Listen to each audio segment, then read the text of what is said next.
예, 이제 탄소 재료에 대해서 한번 본격적으로 이야기를 해보도록 하겠습니다. 지금 여기서 이야기한 탄소 재료의 경우에는 우리가 좀 생각해 보면은 탄소 재료가 흑연, 그 다음에 그러니까 6대 탄소 재료 해가지고 흑연, CNT, 그래핀, 그 다음에 탄소 섬유, 그 다음에 활성탄소, 그 다음에 액티브 카본 블랙 요 6개를 이제 주로 우리가 6대 탄소 재료라고 이야기하는데 그 6대 탄소 재료를 중심으로 해서 한번 탄소 재료에 대해서 이야기해 보도록 하겠습니다. 자, 우선 가장 우리가 오랫동안 그리고 많이 사용을 하고 있는 흑연에 대해서 이야기하면은 기본적으로 흑연의 경우에는 sp2 구조라고 이야기했죠. sp2 구조. 이 sp2 구조로 되어 있는 얘네들의 경우에는 보세요. 지금 얘네가 이제 탄소 6개로 되어 있고 얘네가 이제 평면상으로 이렇게 서로 연결되어 있는데 얘를 우리가 베젤 플레인이라고 이야기합니다. 베젤 플레인. 이 베젤 플레인 상에서 얘네들이 이렇게 되어 있고 얘네들의 사이의 길이는 14.2 옹스트롱이 되겠습니다. 그리고 얘 같은 경우에는 2.46 옹스트롱이 되고요. 이 사이에서는. 그리고 요거 길이의 경우에는 우리가 3.36 옹스트롱, 각각의 길이는 3.36인데 얘가 약간 차이가 있을 수 있어서 두 층을 기준으로 했을 때 6.71 옹스트롱 이렇게 되어 있다. 자, 그러면은 얘네들의 경우를 봤을 때 여기 사이에는 약간 가깝고 여기 사이엔 얘네들이 조금 멀게 형성이 돼 있고 그 다음에 여기 봤을 때는 이 사이의 거리는 얘는 한 2.46 옹스트롱인데 얘네가 거리가 3.36 옹스트롱으로 되어 있으니까 요 사이의 거리는 이 사이의 거리보다 조금 더 멀게 형성이 되어 있다라고 이야기를 할 수가 있어요. 그래서 사실은 얘네가 생각보다 조금 복잡하게 되어 있습니다. 그래서 보면은 지금 얘네들이 이제 구조가 되어 있는데 얘네가 위아래로 딱딱딱 되어 있다라기보다는 조금 얘네가 어긋나게 되어 있는데 여기 보면은 헥사고널 구조가 있고 롬보헤드랄 구조가 있어요. 자, 그렇다면은 A 플레인과 B 플레인이 있는데 A 플레인과 B 플레인이 이런 식으로 사실은 우리가 돼 있다라고는 뭐 많이 이야기하지만은 실질적으로 봤을 때는 얘네가 이렇게 겹쳐지는 게 아니라 약간 어긋난 구조로 AB, AB 이런 식으로 구조로 되어 있는 게 바로 헥사고널 구조의 흑연이다라고 이야기할 수가 있고요. 또 다른 구조로 되어 있는 애들이 뭐냐면은 롬보헤드럴 구조인데 얘네들은 ABC, ABC 이러한 구조로 얘네들이 반복적으로 이렇게 얼터너티브하게 바꿔가면서 형성이 된다라고 이야기할 수가 있겠습니다. 자, 그리고 흑연의 분류로서 우리가 천연 흑연과 인조 흑연으로 우선 크게 분류할 수 있어요. 자, 우리가 천연 흑연 같은 경우나 인조 흑연 같은 경우나 둘 다 배터리 음극재로 굉장히 많이 사용이 되는데 우리가 이제 천연 흑연 같은 경우에는 흑연광에서 이렇게 뽑는 애지만은 인조 흑연 같은 경우에는 인위적으로 합성을 하는 겁니다. 그래서 보통 천연 흑연 같은 경우에 중국이나 이런 데에서 많이 생산이 되고요. 인조 흑연 같은 경우에는 일본에서 인조 흑연을 합성을 합니다. 그래서 인조 흑연을 합성을 해서 만들든 천연 흑연을 사용을 하든 둘 다 이제 어느 정도 물성이 맞았을 경우에는 얘네들을 배터리의 음극재로 사용할 수 있다라고 하겠습니다. 자, 그럼 천연 흑연도 인조 흑연은 우리가 딱 정해놓고 뭐 어떤 특정 흑연을 만들겠다라고 하니까 딱히 품질에서 크게 차이 날 게 별로 없는데 천연 흑연의 경우에는 우리가 어떻게 얘네들이 형성이 되어 있는 형성 과정이 조금씩 다 다르죠. 그러니까 각각의 히스토리가 다 다른 애들이 형성이 되어서 천연 흑연으로 나오기 때문에 얘네들이 조금씩 다 다른데 인상 흑연과 토상 흑연이 있다. 자, 말은 좀 어려운데 예를 들어서 인상 흑연은 결정화된 애들이고요. 얘들은 비정질이에요. 비정질. 자, 그러면은 기본적으로 그래파이트가 어떤 애들은 비정질이고 어떤 애들은 결정하냐라고 한다면은 결국엔 이런 거죠. 예를 들어서 결정화된 애들은 말 그대로 이러한 흑연의 구조를 많이 가진 애들이고 흑연의 정렬된 구조를 많이 가진 애들이고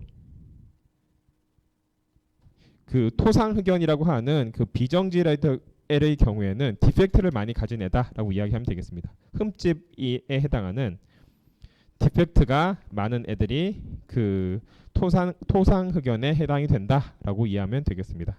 그래서 얘네가 플레이크 타입으로 되어 있느냐 아니면 메인 타입으로 되어 있느냐 그 타입에 따라서 우리가 플레이크 그래파이트 또 메인 그래파이트 이런 식으로 또 우리가 얘네들의 형상에 따라서 또 분류를 할 수가 있겠습니다. 자, 이런 식으로 해서 우리가 흑연을 천연 흑연, 인조 흑연, 또 천연 흑연 또 그러니까 흑연을 천연 인조, 또 천연 흑연을 인상, 그러니까 결정화 비정질, 또 결정성을 가진 흑연을 플레이크 타입 또는 메인 타입 이런 식으로 해서 우리가 나눌 수가 있겠다. 자, 그러면은 우리가 흑연의 물리적 성질에 대해서 한번 이야기를 해보도록 할게요.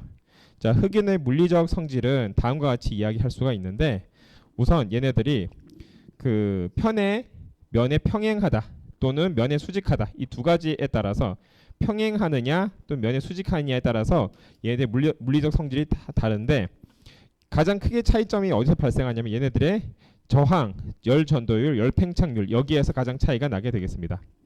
예를 들어서 얘네가 그 면에 평행하게 돼 있다, 면에 평행하게 얘네들이 돼 있다라고 한다면은 전기 저항이 이렇게 작은데, 면에 수직하게 돼 있다라고 하면 얘는 연결이 돼 있기 때문에 그 우선 전기 전도도가 확 올라가고요. 그다음 그런데 반해서 열 전도율은 얘들은 굉장히 다시 할게 말을 잘못했습니다. 자, 전기 저항이 다시 할게 지멘스로 잘못 읽었어요. 자, 얘네들이 면에 평행할 때 얘네들이 다시 이야기하겠습니다. 면에 평행할 때 전기 저항이 다음과 같이 굉장히 낮기 때문에 어떻습니까? 전도도가 굉장히 높고요. 그 다음에 면에 수직할 때 전기 저항이 상대적으로 높기 때문에 전기 전도도는 낮죠. 그 다음에 열 전도율의 경우에는 얘네들이 같이 전기 전도도와 따라가기 때문에 전기 전도도가 높기 때문에 같이 열 전도도도 높고, 그 다음에 마찬가지로 얘네들의 열 전도들은 낮게 되겠습니다. 열 팽창률의 경우에는 상대적으로 얘네들이 열 팽창률이 크고요. 그 다음에 얘네들은 열 팽창률이 작다라고 이야기할 수 있겠습니다. 자, 그러면 얘네들을 제외한 나머지들은 굉장히 비슷한 특성을 가지는데, 기본적으로 크리스탈린 폼을 가지는 헥사고나를 경우에는 금속 광택을 띠고 불투명하다. 그 다음에 덴시티는 비슷하죠, 당연히. 그 다음에 얘네들은 뭐 아토믹 볼륨도 비슷하게 나오겠고, 그 다음에 승화점이라고 하면은 고체에서 기체로 바로 되는 승화점의 경우에는 한 4,000도라고 하면 한 3,700 한 셀시우스 이 정도 될 것이고요. 그다음 삼중점의 경우에는 정확히 이제 얘네들 측정했다기보다는 추정되는 게 한 4,200도. 그다음에 얘네가 보일링 포인트라고 하면은 이제 그 액체 상태에서 그 기체 상태로 되는 보일링 포인트는 한 4,500도 이 정도로 얘네가 추정이 된다. 자, 그 다음에 얘네가 힐 오브 퓨전의 경우에는 쉽게 말해서 얘네가 그 녹을 때 필요한 그 힛은 46.84 정도 되고요. 그 다음에 전기 일렉트론 네거티비티 전기 음성도의 경우에는 2.5, 이건 탄소의 고유 수치가 되겠죠. 2.5가 되겠다. 강도의 경우에는 한 1.96 곱하기 10의 4승 메가파스칼 정도 나오게 되겠습니다. 그런 거에 비해서 모스 경도가 굉장히 낮아요. 자, 모스 경도가 낮다는 것은 얘네가 쉽게 벗겨진다는 소리인데, 그렇기 때문에 우리가 뭐 가장 쉽게 예를 들어서 손으로 뭔가 이렇게 그 흑연을 이렇게 밀어도 손에 묻어 나오죠. 그 뜻은 손이 흑연을 벗겨낼 수 있다는 소리가 됩니다. 그만큼 흑연이 굉장히 경도가 작다는 소리죠. 만약 예를 들어서 손으로 여러분 유리 한번 문질러 보세요. 유리가 벗겨져 나옵니까? 절대 그런 일 안 나타나죠. 그런데 손으로 여러분이 이렇게 그 연필심을 이렇게 이렇게 약간 비비면은 얘가 흑연이 묻어 나오죠. 그 뜻은 흑연이 여러분의 손바닥보다 경도가 낮다라는 소리가 됩니다. 그렇기 때문에 얘네들이 묻어 나오는 거죠.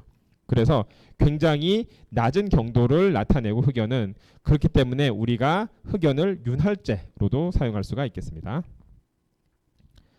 자, 그러면은 얘네들의 그 흑연의 응용 분야는 어떻게 되겠냐? 자, 먼저 각각의 이제 굉장히 다양한 응용 분야가 있는데, 흑연 자체 응용 분야는 탄소강, 우리가 예를 들어서 철을 가지고 그 얘들 순철이 있으면 순철에다가 탄소를 조금씩 뭐 알파 아이런이든 감마 아이런이든 얘네들에다가 철의 함량을 조금씩 늘리면은 철과 그 복합 그 인터스티셜 얘네들이 얼로이가 형성이 되죠. 그러니까 탄소가 철 안에 들어가서 이제 그 침입형 얼로이가 형성이 되는데, 이 경우에 얘네들이 주철의 탄소 함량의 증가율에 따라서 얘네들의 원료 몇 프로를 더하냐에 따라서 얘네들이 이제 어떤 그 원료가 형성이 되는데, 그때 사용한 것이 뭐다? 흑연이다. 왜냐면은 일반 탄소 대비해서 흑연이 잘 벗겨지잖아요. 잘 벗겨지니까 얘네를 이렇게 침투시키는 데의 원료로도 쓸 수가 있겠다. 자, 그다음 내화재로. 자, 이거 굉장히 중요한 건데, 그 흑연이 우리가 그 탄소의 중요한 특성 중에 하나가 그 내열성이라고 했잖아요. 그래서 뭔가 공업용 노즐이라든지 이러한 것들을 제작을 할 때 열을 차단하는 내화재료로서 흑연이 사용될 수가 있겠다.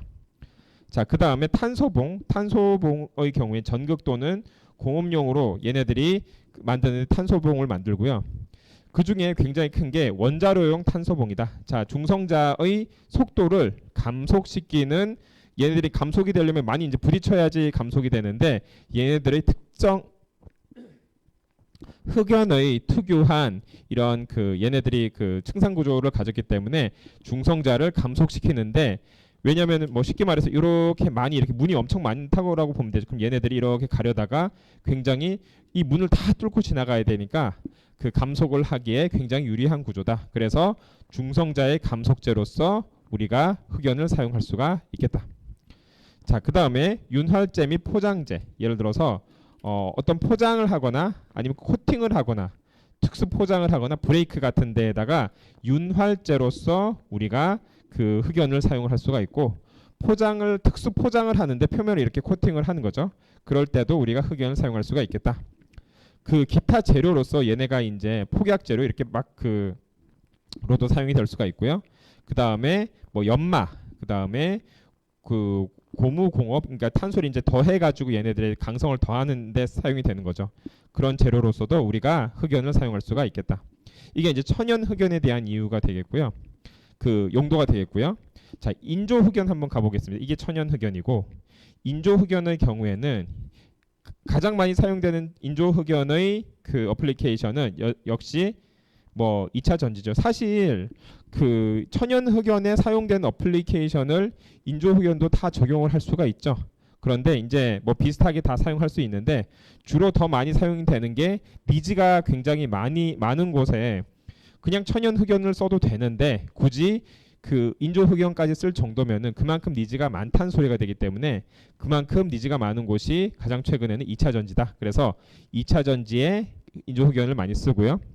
그 다음에 전기 제강용으로서 우리가 그 흑연 전극을 사용을 하고요. 그 다음에 알루미늄 전해 제강용, 알루미늄을 우리가 전해할 때 거기에 전극으로 굉장히 많이 사용이 돼요. 전극. 그 다음에 전해판, 그 다음에 그러니까 불침투성 열 교환기로서 사용이 된다. 그래서 여기 보면은 굉장히 다양한 게 나오는데, 전극봉, 그 다음에 무슨 도가니, 그 다음에 베어링, 노즐, 원자로 반응기, 그 다음에 뭐 히터, 뭐 가공 전극, 핫싱크, 굉장히 다양한 곳에 흑연이 사용이 된다라는 것을 알 수가 있고, 그 중에서 가장 많이 최근에 사용이 되는 곳은 2차 전지의 음극재다라고 이야기할 수가 있겠습니다. 그래서 우리가 이제 2차 전지의 음극재를 보통은 흑연을 많이 수입해서 쓰긴 하지만, 우리가 직접 만든다라고 한다면은 흑연을 합성해서 쓰기 때문에 딱히 얘를 수입하지 않아도 사용할 수가 있는데, 또 어떻게 만드냐에 따라서 흑연의 질이 또 다 달라요. 뭐 전도도라지 이런 게 다 다르기 때문에 사실 굉장히 그러한 부분이 어찌 보면 우리가 소재 부분에서 조금 더 개선해야 될 부분이다라고 할 수가 있겠습니다. 자, 이제 다이아몬드에 대해서 이야기를 해보도록 할게요. 자, 6대 소재라고 해서 지금 이야기하고 있는데, 그 안에서 이제 그래핀이랑 CNT 중에 둘 중에 하나가 안 들어가면 이제 다이아몬드가 들어갔는데, 다이아몬드는 사실 그래핀이나 CNT를 우리가 그 쓰기 전부터 많이 이제 사용했던 그 소재가 다이아몬드인데, 다이아몬드는 천연에서 굉장히 고온 고압에서 합성이 됩니다. 그래서 다이아몬드 광이 일부분에만 집중될 수밖에 없는 게, 그 부분에 그런 작용이 엄청나게 몰렸기 때문에 다이아몬드 광이 그쪽에만 이렇게 사실 이렇게 몰려 있는 거지, 어디서나 이렇게 발견할 수 있는 게 아니죠. 다이아몬드 광 같은 경우에는. 왜냐면은 특수한 조건에서만 얘네가 그렇게 합성이 되니까. 자, 그래서 우리가 다이아몬드도 마찬가지로 그 흑연과 마찬가지로 크게 천연 다이아몬드와 인조 다이아몬드로 나뉘는데, 천연 다이아몬드의 경우에는 기본적으로 얘네가 sp3 구조로 되어 있지만 그 안에 어떠한 불순물이 들어가냐에 따라서 굉장히 다양한 특성을 나타내겠다. 그래서 타입 1A의 경우에는 질소 원자를 포함한 얇은 판상형 다이아몬드, 타입 1B는 황색을 띠면서 질소가 고립된 원자 형태로 존재하는 애들, 그 다음 타입 2A는 질소가 전혀 들어있지 않은 애들. 사실 이제 질소가 탄소 바로 옆에 있기 때문에 되게 잘 들어갈 수가 있는데, 이 타입 2A의 경우에는 질소가 되게 안 들어가 있는 애들. 그 다음에 또 다른 옆에 들어가 있는 애가 뭐죠? 붕소죠. 보론이죠.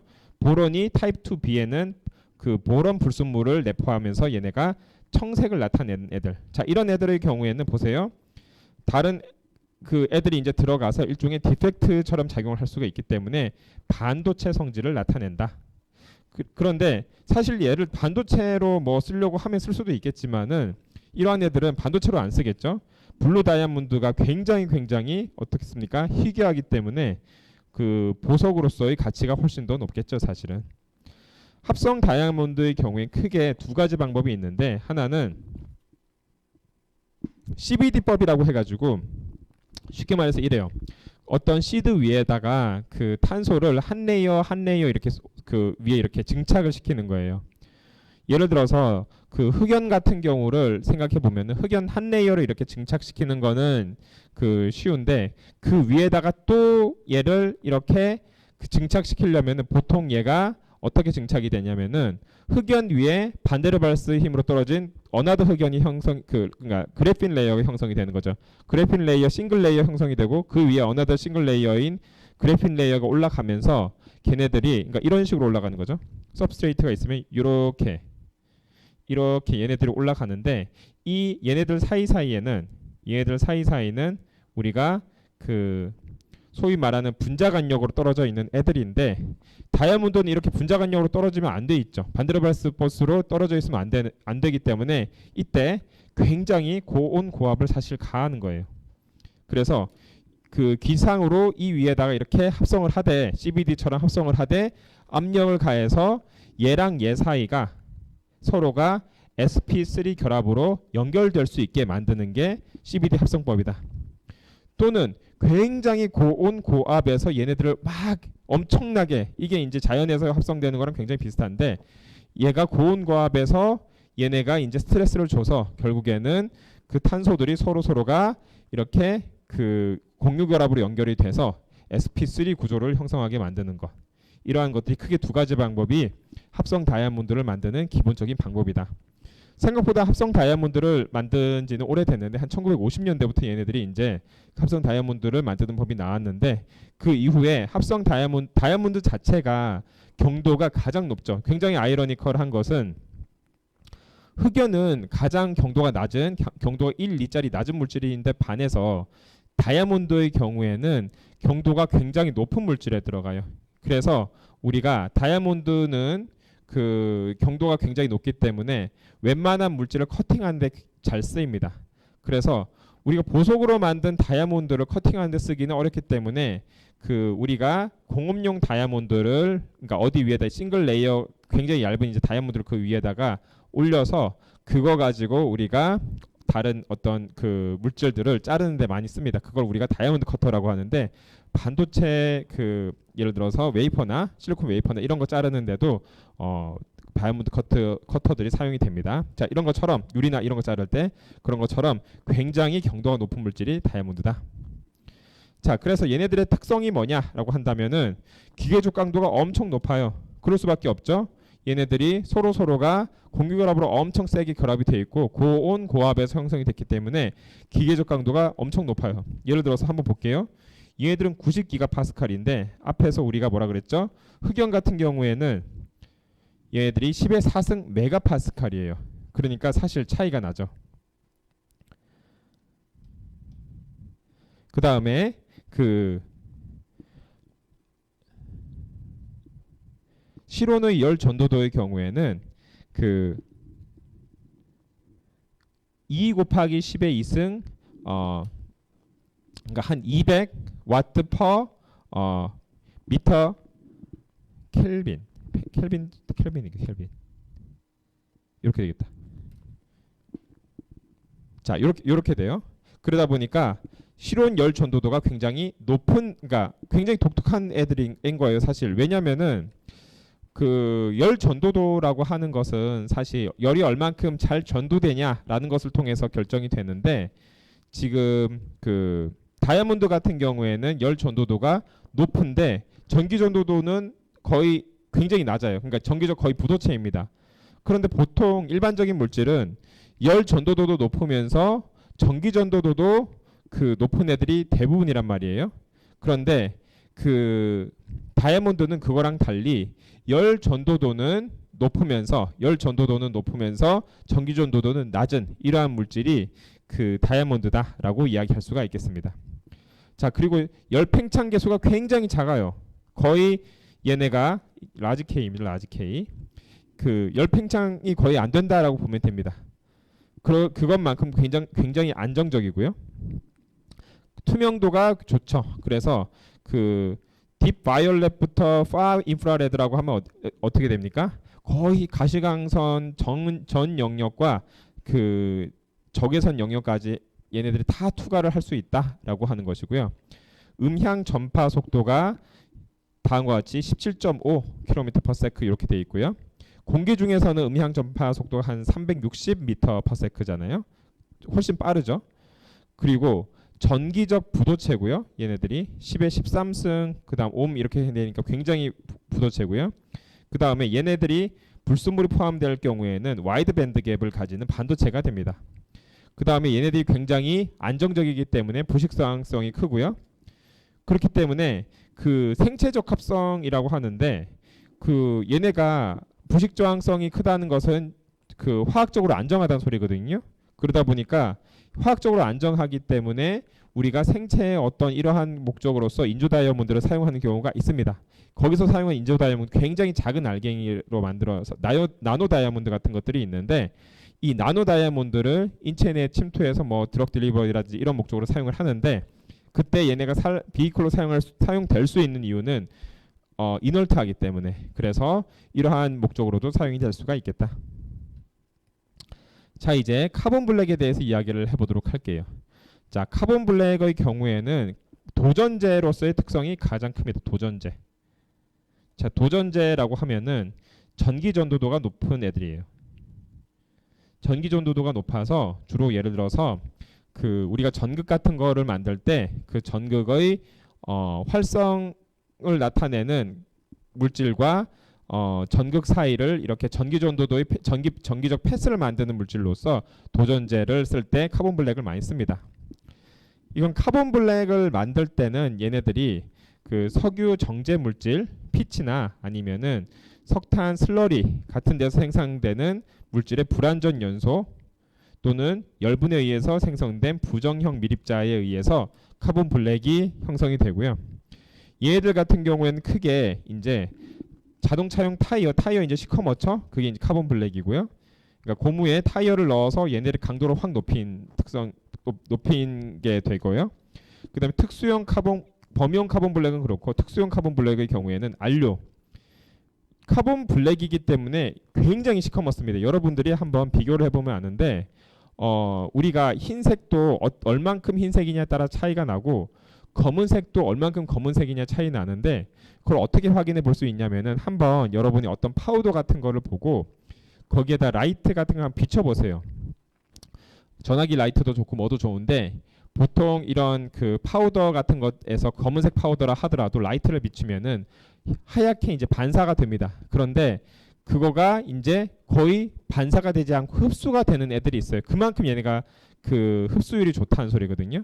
그 정도로 굉장히 얘네들이 시커매면 시커멀수록 딱 그 안에 들어간 빛이 반사가 되지 않고 거의 그 안에 빛이 묻힙니다. 그런 것들을 우리가 그 검은색의 정도로 많이 활용을 하는데 그러한 대표적인 물질 중에 하나가 카본 블랙이 되겠습니다. 그래서 그 뭐 인쇄 잉크, 도료, 플라스틱, 착색 안료 이러한 안료와 같은 목적에 카본 블랙이 굉장히 사용이 되겠다.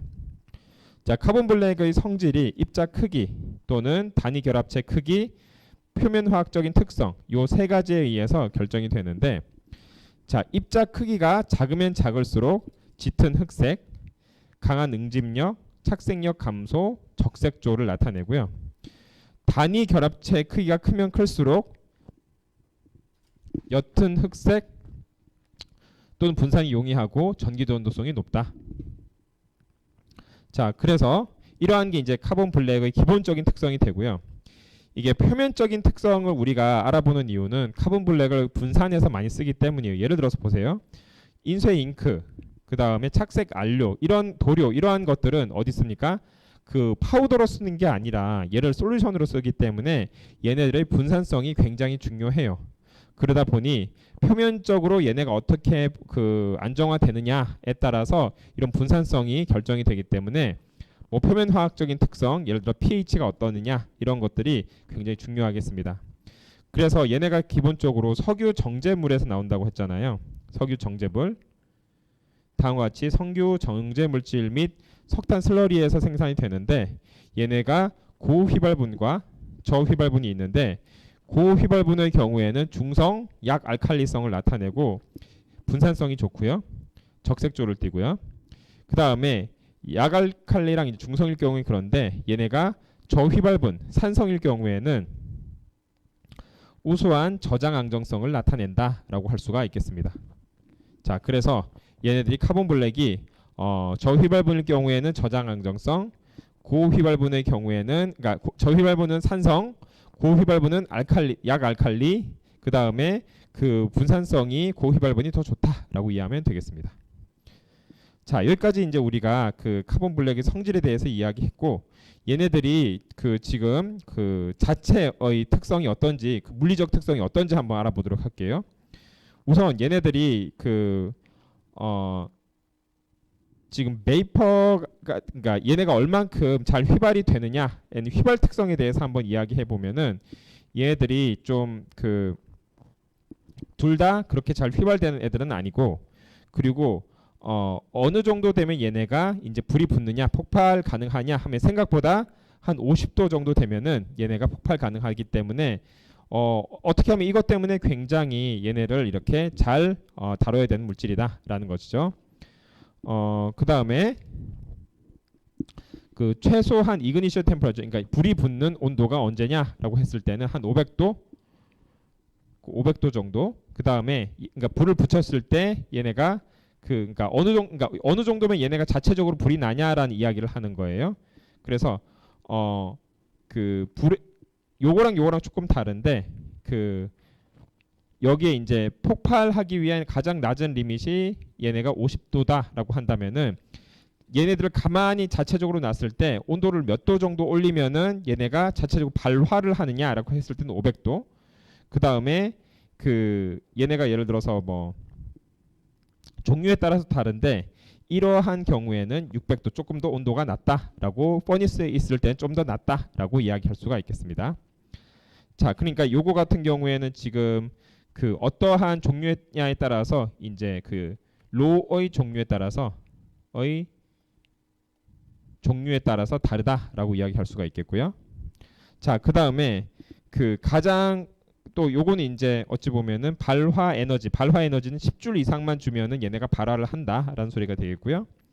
그 다음에 얘네들이 그 타는 속도의 경우에 굉장히 빨리 얘네들이 그 탄다라고 이야기할 수가 있고, 그래서 여기서 이야기하는 것들은 거의 다 뭐 물의 솔루빌리티가 있고, 그 다음에 얘네가 탈 수가 있고, 그 다음에 검은 타, 이러한 그 일반적인 그 고체 탄소 카본 블랙의 성질에 대해서 이야기했고, 여기서 가장 여러분들이 주목할 만한 것은 뭐냐?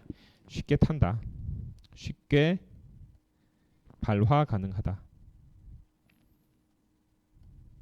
자, 그래서 왜냐하면 얘네들 자체가 이러한 그 석유 정제물에서 나왔기 때문에 얘네들이 휘발분, 저휘발분 이런 것처럼 사실은 굉장히 타기 쉬운 조건을 가지고 있는 애들이 카본 블랙이 되겠다.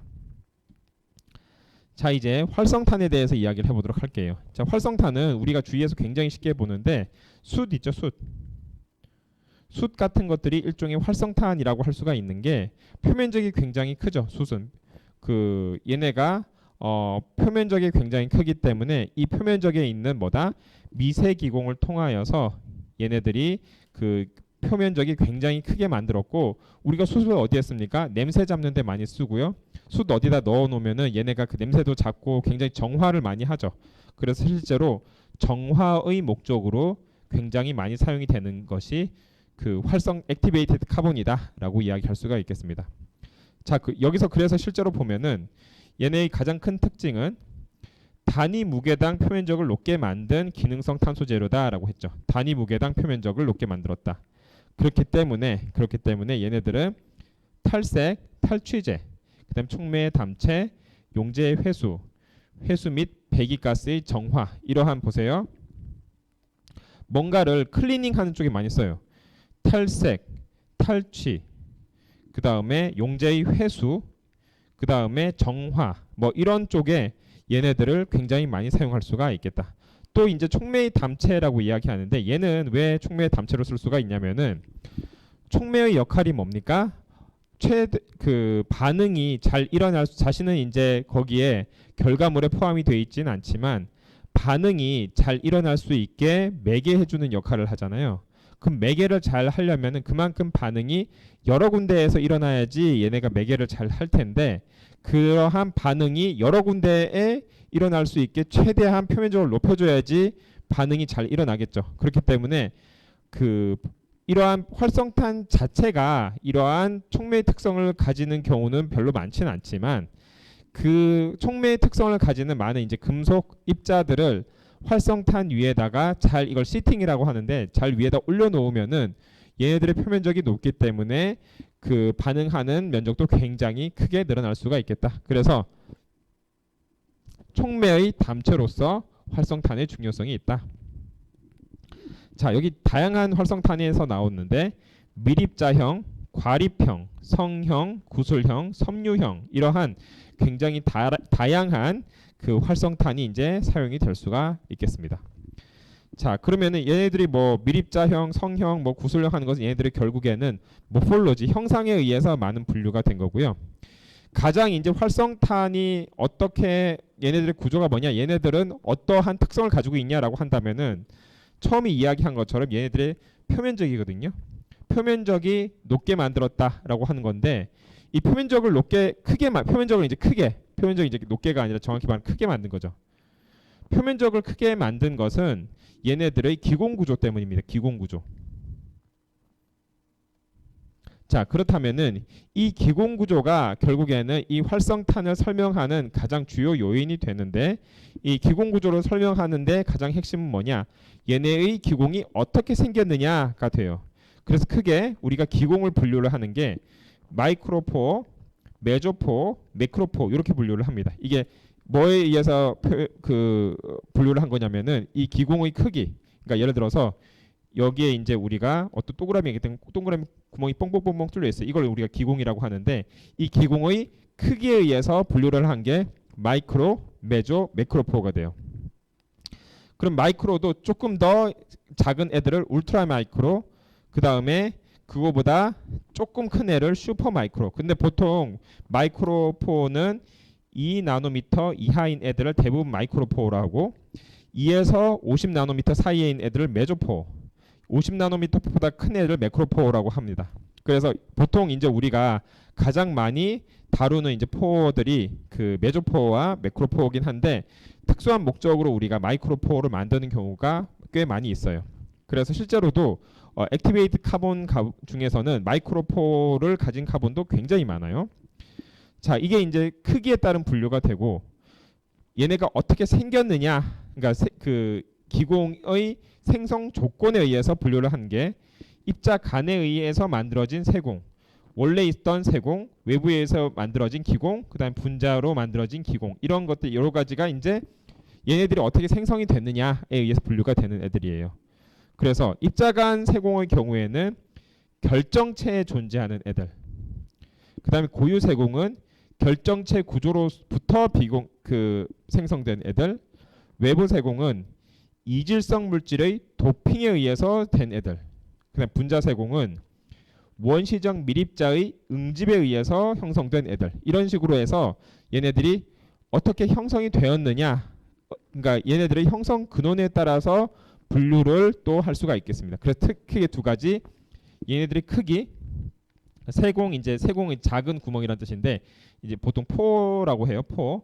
이 포가 어떻게 생성이 되느냐, 그러니까 포의 분류가 다음과 같이 크기, 포의 크기, 포가 어떻게 생성이 되느냐에 의한 근원에 의한 그 클래시피케이션, 이 두 가지가 가장 큰 분류가 되는데, 사실은 얘네가 어떻게 생성이 됐느냐는 정말 이거 말고도 많이 있기 때문에 사실은 그 이런 포의 분류를 할 때는 이런 근원에 따른 분류보다는 얘네들의 크기에 따른 분류가 훨씬 더, 왜냐면은 얘네들은 어떻게 생성됐든지 간에 크기에 따라서는 다 분류를 할 수가 있는데, 근원의 경우에는 우리가 어떻게 합성했는지 또는 얘네가 어떻게 형성이 되는지에 따라 다 다를 수 있기 때문에 근원에 따른 분류는 사실은 조금 요게 안 맞을 수도 있지만, 세공의 크기, 그러니까 기공 크기에 따른 분류는 반드시 어떠한 그 캐테고리 안에 들어가기 때문에 그 기공 크기에 따른 분류를 보통 일반적으로 많이 한다.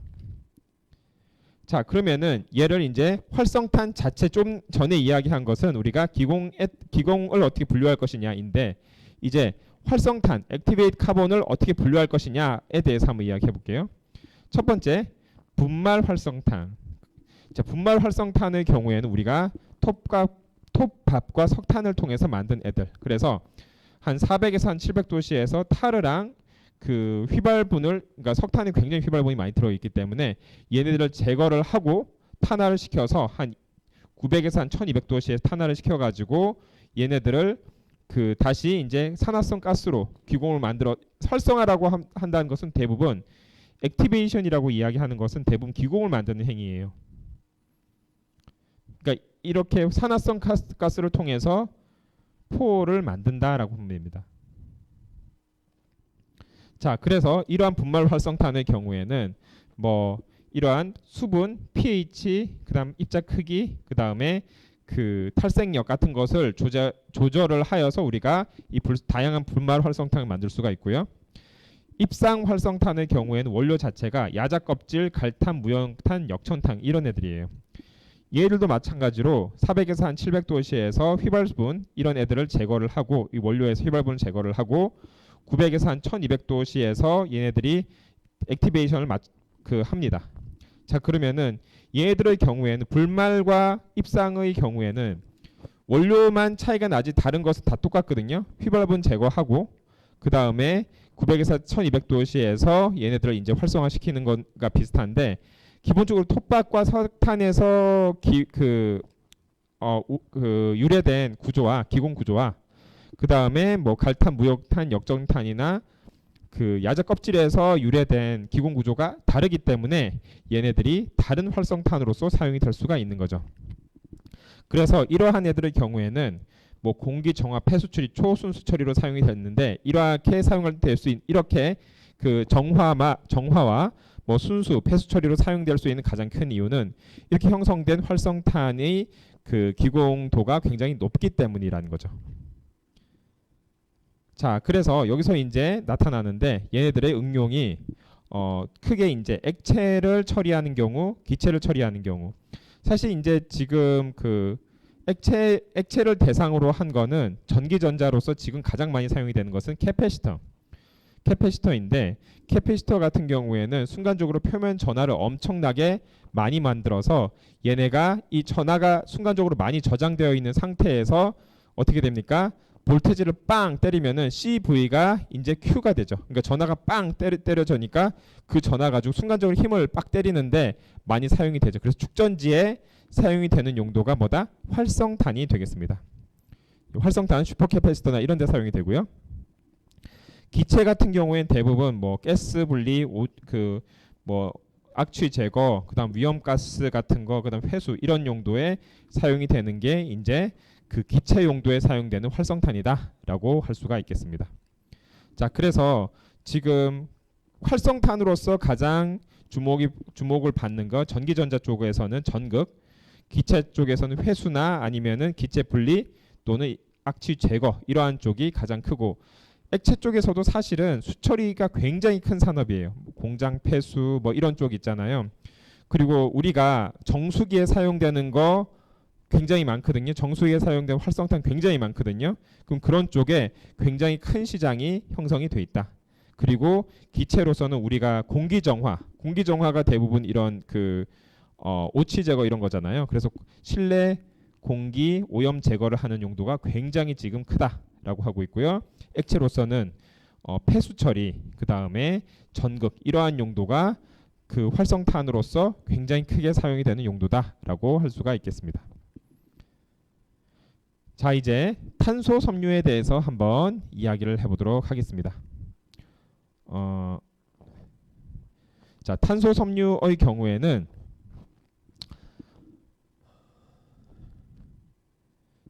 우선 크게 이제 P치계 탄소 섬유가 어떻게 만들어지냐에 따라서 P치계와 펜 계열이 있는데 원료에 따라서 이제 펜계와 P치계가 있는데 많은 수가 이제 펜계가 만들기가 쉽기 때문에 펜계에 이제 집중해서 만들고 있는데 실제로 이제 전기전도의 경우에 P치계가 좀 높은 경우가 많아요. 그래서 펜계를 P치계만큼이나 이렇게 높게 전기전도도를 높여서 만드는 게 굉장히 큰 이슈인데 지금은 그 펜계와 P치계가 거의 비슷한 거의 수준으로 많이 만들 수 있다.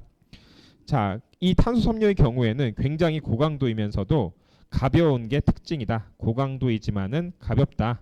그렇기 때문에 이러한 그 탄소로 만들어진 실의 경우에는 한 1960년대 정도에 그 일본의 이제 도레이란 회사에서 상용화가 되면서 굉장히 전 세계적으로 히트를 친 상품이에요. 그래서 뭐 우리가 주위에 볼 수 있는 뭔가 가벼우면서도 강한 거, 예를 들어서 낚싯대 이런 거 있죠. 골프채도 마찬가지고 굉장히 다양한 뭔가 가벼우면서도 잘 휘고 그러면서도 강한 이러한 재료에 사용되는 재료들은 대부분 탄소 섬유다라고 이해하면 되겠습니다. 그래서 최근 와서 탄소 섬유가 굉장히 고성장 그런 시장이 됐고요. 그리고 이러한 탄소 섬유의 경우에는 수소 에너지, 그러니까 수소의 저장 이러한 용도에도 사용이 될 수가 있고, 그 탄소 섬유의 경우엔 자동차, 그리고 이제 그 항공기 이러한 용도로서 굉장히 많이 사용되고 있고 산업용으로도 굉장히 많이 사용이 되고 있다라고 이해하면 되겠습니다.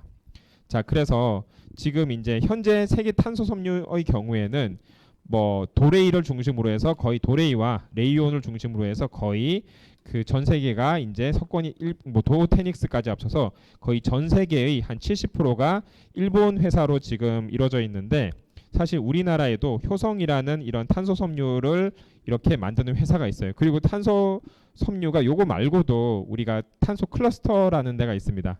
전북 탄소 클러스터라는 데가 있는데, 이러한 데에서 탄소 섬유를 중심으로 해서 탄소를 그 전략적으로 우리가 연구를 하고 있고 거기 관련한 사업업을 키우고 있기 때문에 우리도 이쪽 관련한 산업에서 이제 점차 두각을 나타낼 것이라고 생각이 됩니다.